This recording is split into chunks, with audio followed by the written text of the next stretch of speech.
Es un día especial, todos los lunes es día de la Comisión Nacional de los Derechos Humanos. Tenemos también aquí con nosotros al director ahí de los Derechos Humanos, director general adjunto de atención a las personas con discapacidad de la Comisión Nacional de los Derechos Humanos, el licenciado Hugo Velázquez. Hugo, mucho gusto. Gracias, Nino, por tu invitación y gracias a tu auditorio por escuchar. Cuéntame, ¿qué está haciendo la Comisión Nacional de los Derechos Humanos? Pues por instrucciones del doctor Raúl Plasencia tenemos este año un programa muy agresivo en cuestión de atención a la discapacidad en tres grandes rubros. Uno es la protección a las personas con discapacidad, eso es orientarlos en las quejas, también capacitar internamente a nuestro personal en este tema y viajar por toda la República esperando que las personas se acerquen a nosotros. De 6 años para acá únicamente tenemos 700 quejas de personas con discapacidad y creemos que no es representativo de las vejaciones de las que son objeto más de 5.7 millones de mexicanos. ¿Y por qué tienes tan pocas quejas? ¿Porque la gente no asiste a la Comisión Nacional de los Derechos Humanos o por qué? Sí, esa es una razón, pero creo que también aún no hay conciencia de la queja en este tema y que debemos acercarnos a las personas también porque muchas tienen miedo o creen que no se va a hacer nada, pero estamos aquí para servirles. O que nunca les han escuchado, nunca los han escuchado. Sí. También nos acompaña la licenciada Carla Calcaño, directora de quejas del Consejo Nacional para Prevenir la Discriminación, CONAPRED. Carla, mucho gusto. Mucho gusto, Nino, un gusto saludarte. Cuéntame y platícame, ¿qué pasa con ustedes? ¿Ahí sí llegan las quejas o qué acontece? Sí, pues tenemos un área específica que es de quejas y reclamaciones, donde las personas nos formulan peticiones por presuntos actos de discriminación de los cuales son víctimas. Recordemos que las personas con discapacidad, por estereotipos y por prejuicios, son excluidas de diferentes ámbitos y de la posibilidad de participar en igualdad de condiciones en una sociedad que está todavía lejos de ser inclusiva y plural. Bueno, aquí se habla de caminar o moverse, de ver, de escuchar, de hablar o comunicarse, de atención, de aprendizaje, de autocuidado. Vamos a platicar con nuestros invitados que nos acompañan el día de hoy. Licenciado Arturo Valdés, director administrativo de Activa. Arturo, mucho gusto y muchas gracias por estar con nosotros. Buenos días, gracias por la invitación. ¿Cómo van las cosas? ¿Mejoran o siguen Sí igual? Sí han mejorado, lo que pasa es que también ya nosotros hemos hecho una presencia a nivel social, de estar en los lugares. Antes, como lo mencionabas, pues ponían las rampas o los lugares, pero únicamente por cumplir con un requisito, y además porque la gente no salía. Ahorita ya vemos más gente que está saliendo, pero sí todavía notamos esa discriminación a nivel, por ejemplo, en los bancos, ¿no? A ver, en los bancos, ¿qué te pasa en los bancos? Bueno, para empezar, de que llegas en el lugar, al lugar de tu carro, y está ocupado, y estás viendo que es una persona que realmente no lo necesita. Cuando entra Velázquez Duarte, presidente y representante legal de Vida Independiente México. Santiago, mucho gusto. Mucho gusto, Nino, y gracias por la invitación. Y en relación a la introducción incluso que hiciste de aquellos años cuando tenías el programa ¿Usted qué opina? O sea, te quiero comentar que en esa invitación de Federico Fleischmann, tu servidor fue quien trajo la mayor representación del país. Trajimos unos autobuses de diferentes estados de la República. Muchas personas, y tengo incluso una foto que de tu equipo pues nos hicieron el favor de darnos, todavía la conservo con mucho orgullo porque ahí iniciaba el proceso. Ahí arrancaba todo, ¿verdad? Sí, realmente ahí fue el punto de partida en México, sí. Donde ya las personas con discapacidad empezamos a entender muchas cosas. Ahorita en este momento Vida Independiente le ha dado un giro total al tema de la discapacidad. O sea, el punto ya de la discriminación, yo creo que incluso lo decía ayer a CNN y a algunos otros medios de comunicación, que la dificultad más fuerte radica en nosotros. O sea, ¿quién tiene que abolir la esclavitud? Pues los propios esclavos. ¿Quién tiene que hacer valer sus derechos? Las mismas personas con discapacidad. Y el tema es que a nosotros como persona con discapacidad, la sociedad, la familia, todo mundo, los medios de comunicación, nos hacen ver como un ente que no puede hacer las cosas. Y eso es lo que nos ha ido marginando cada vez más y más. Entonces, indirectamente, los medios de comunicación, las autoridades y todo lo demás, nos han hecho un lado.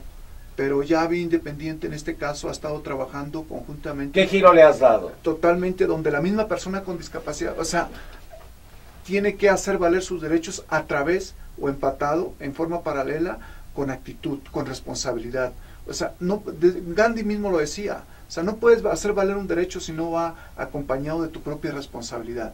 O sea, y eso es lo que las personas con discapacidad nos hemos ido nosotros haciendo creer nosotros mismos que no podemos hacer las cosas, que tienes la obligación, Nino, de darme, que el Estado tiene la obligación de darme, que todo mundo tiene la obligación de darme, y yo tengo un derecho, yo tengo un derecho, yo tengo un derecho, y pues esto finalmente nos hemos dado cuenta a través de todos estos años y a través de la historia de la discapacidad, que no hemos tenido resultados. Entonces ya es momento de que nosotros hagamos lo que nos corresponde, y eso es justamente lo que está haciendo Vida Independiente. También nos acompaña el licenciado Ernesto Rosas Barrientos, director de Fomento Normativo y Asuntos Jurídicos del Consejo Nacional para el Desarrollo y la Inclusión de las Personas con Discapacidad. Ernesto, mucho gusto. ¿Qué tal, Lino? Mucho gusto, buenos días, gracias por la invitación. ¿Tú no ves? No. ¿Desde de nacimiento? Bueno, yo nací con cataratas congénitas y a los 12 años de desprendimiento de retina, el tratamiento no fue el adecuado y quedé ciego. Terminaste con una carrera profesional, ¿cómo le hiciste? Pues a partir de entonces no me quedé en mi casa, sino que lo que hice fue, apoyado por mis padres, ir a una escuela de educación especial. ¿Para ciegos? Para ciegos, la Escuela Nacional de Ciegos. Aprendí el sistema braille, el uso del bastón blanco y algunas otras cosas, y a un año después de mi recuperación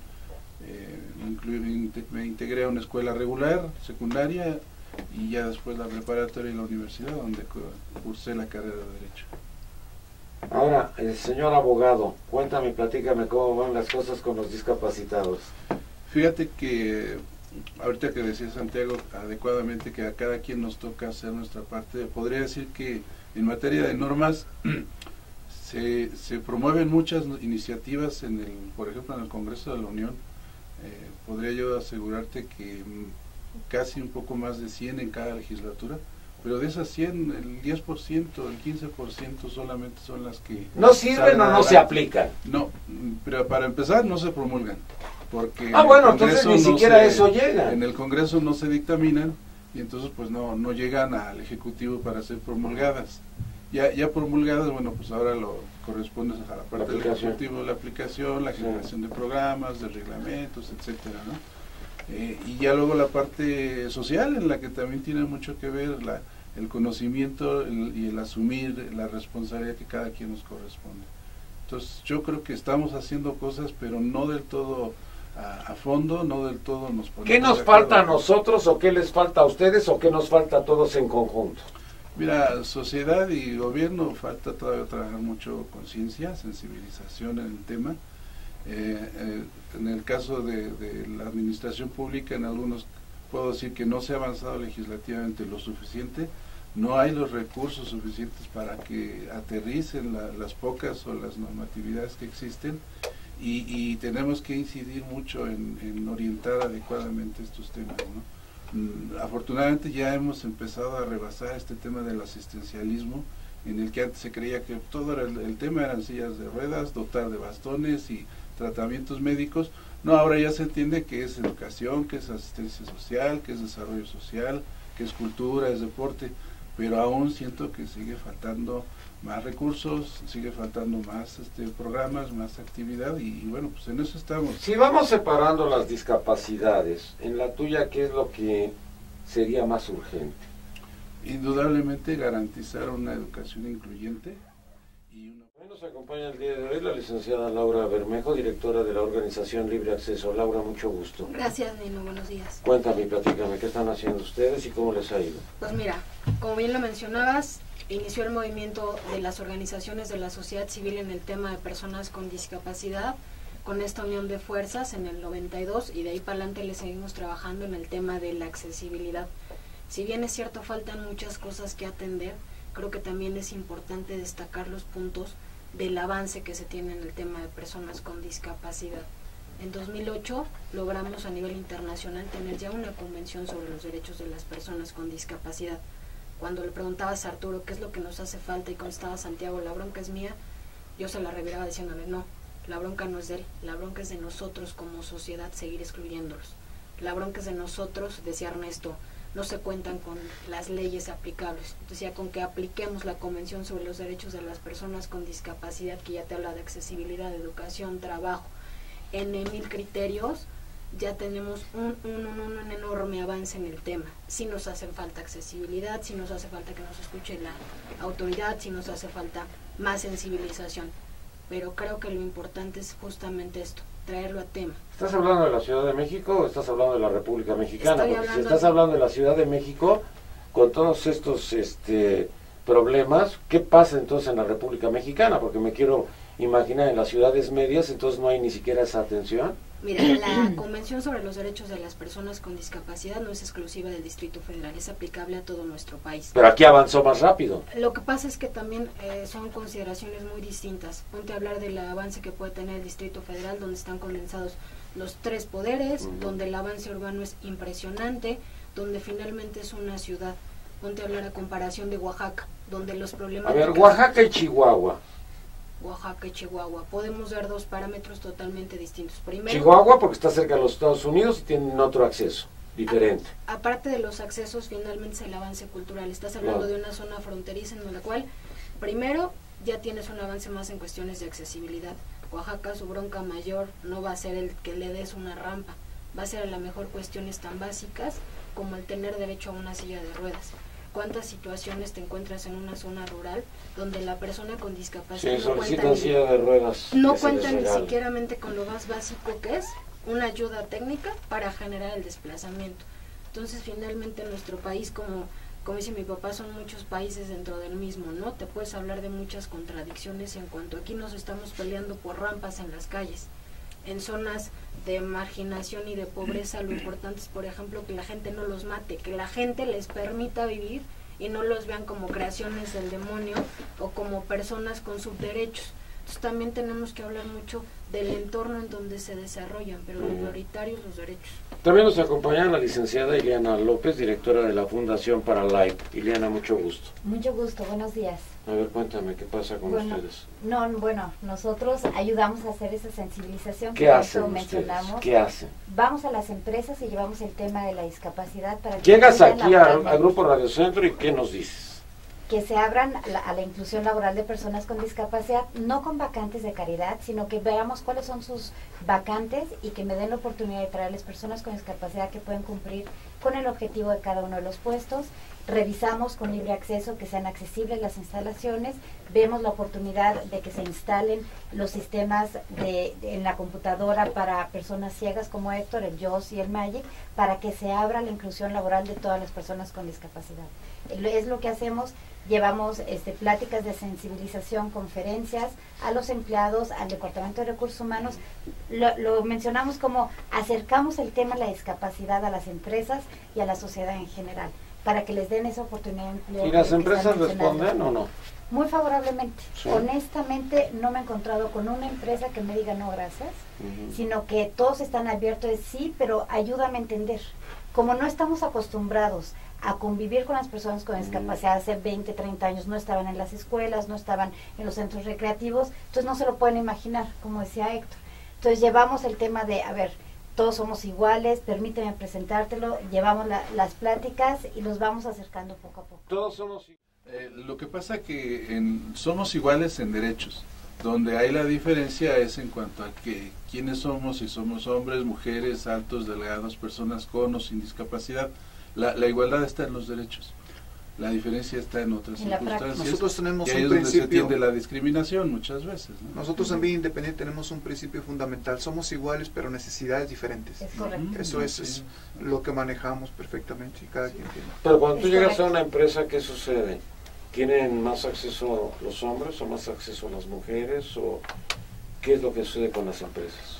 ¿Qué te pasa a ti? En realidad sí se emplea más hombre que mujeres. Tenemos, por así está el perfil de las vacantes, ¿no? Y en general. ¿Qué es el perfil? Pero además estadísticamente hay mucho más hombres que mujeres. Exacto. Según las estadísticas de nuestro cierre de año, incluimos el 60% eran hombres y 40% eran mujeres. Carla. Pues justo lo que quería comentar es que las personas pueden ser víctimas de discriminaciones múltiples. Entonces a una mujer se le discrimina, a una mujer con discapacidad se le puede discriminar por ser mujer, por ser además una persona con discapacidad, por su condición social, etcétera, y eso suma vulnerabilidades a la persona. Tengo llamadas. Jesús Noyola, mi hermano es discapacitado, le dan una pensión en el ISSSTE, pero debido a que no hay medicamentos, tenemos que comprarla y son muy caros. Nos niegan en el ISSSTE un préstamo. ¿Eso es discriminación? Bueno, Está su número telefónico. Sí. ¿Tú qué le contestarías? Yo le diría que se acerque a nosotros. No, pues ahí tienes el teléfono. Yo le hablo y lo atendemos con mucho gusto. Yo no diría que es una discriminación, sino es una violación a su derecho a la salud. Lo que estamos haciendo en la CNDH es no tomar... Pero si no le dan los medicamentos y los tiene que comprar él... No, pues tendría que presentar una queja y acercarse a ¿Qué me vas a decir? ¿Lo que es atender las quejas de las personas con discapacidad como cualquier otra persona. Porque si empezamos a disgregar y hacer nada más un grupo de quejas de atención de personas con discapacidad, estamos discriminando también nosotros. Se les atiende como cualquier otra persona, por eso no digo que es una discriminación, es una falta de derecho a su derecho a la salud. Jorge Vázquez. Son derechos de selección, es una efectiva inclusión. Basta ya de separarlos o verlos como personas diferentes. Todos tenemos calidades, cuestiones de diferencias físicas, Tú y yo somos discapacitados. No, yo no. Porque traes lentes y yo también. No, yo no soy una discapacidad para ver. No necesariamente, porque yo no estoy certificada como una persona con discapacidad, que ese también es muy importante. Empecemos desde discriminación. A ver, certificados. ¿Están certificados? ¿Por quién? Pues, ¿por quién? Pero a nivel salud hay una certificación para ciertos parámetros o ciertos requisitos, pero no así de por algo tan general. Digo, además en nosotros que somos usuarios de silla de ruedas es algo que se ve. Esas son todas las cortinas de humo que se forman dentro de la sociedad. Vamos a cortinas de humo, vamos a quitarlas. Sí, te digo, sí, vamos a quitar todas las cortinas en ese sentido.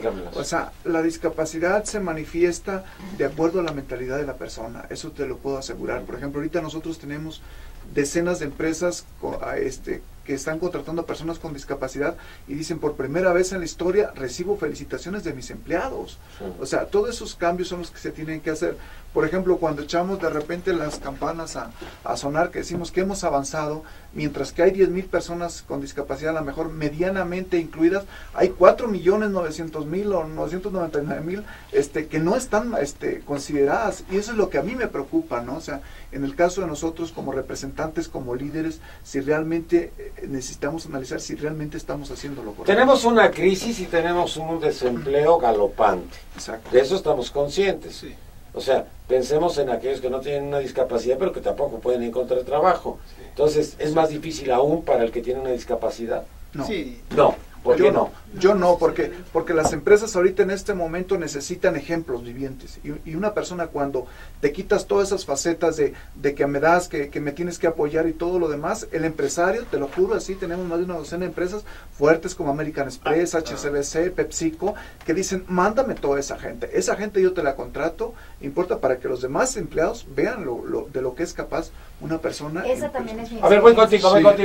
Aquí yo creo que uno de los problemas que tenemos, digo, aparte de la crisis actual que hay de falta de oportunidades de espacios laborales, es que no todas las personas con discapacidad estamos capacitados para ello, hasta para lo más simple. Si en general sucede, en lo particular de las personas con discapacidad, cuando mucho, yo lo digo por ejemplo en el caso de ciegos, cuando mucho llegas a una escuela especial, aprendes un poco el braille, el uso del bastón, y difícilmente.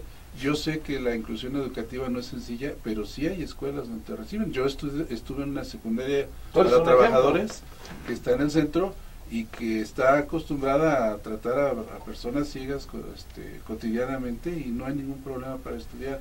Muchas veces también me queda claro que la situación socioeconómica los orilla a no seguir estudiando, y mucho menos. Claro, llegas a un momento en que estás en una edad productiva, pides un empleo y te dicen y de qué la quieres hacer, y van a padecer lo mismo que cualquier otro, ¿no?